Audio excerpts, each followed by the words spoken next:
আমি জীবনে মাইয়া দেখলে অনেক ভয় পাই। হ্যাঁ, মাইয়া গো আমি অনেক ঘৃণা করি। মাইয়া গো দেখতেই পারি না আমি, কিন্তু আমার মিলামিশাটাই হয় মাইয়া গো লগে।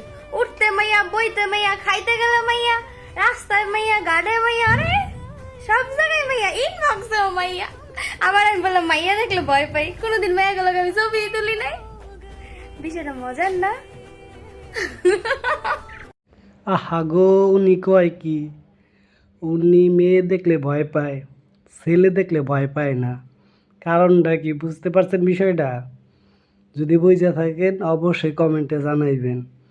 আর উনি মেয়েদেরকে ভয় পায়, ছেলেদেরকে নয়। আপনারা একটু ভাববে চিন্তা ভিডিওটা দেখবেন আর অবশ্যই কমেন্ট করবেন। ওনার কথাগুলা কি ধরনের কথাবার্তা আপনারা কি বুঝতে পারছেন বিষয়টা? যদি বুঝে থাকেন অবশ্যই আমাকে একটু বুঝাইয়েন, আমি বুঝতে পারি নাই তার কথাগুলা। উনি কত রং ঢং করে কথাগুলা বললো, এইগুলা ভাইরালের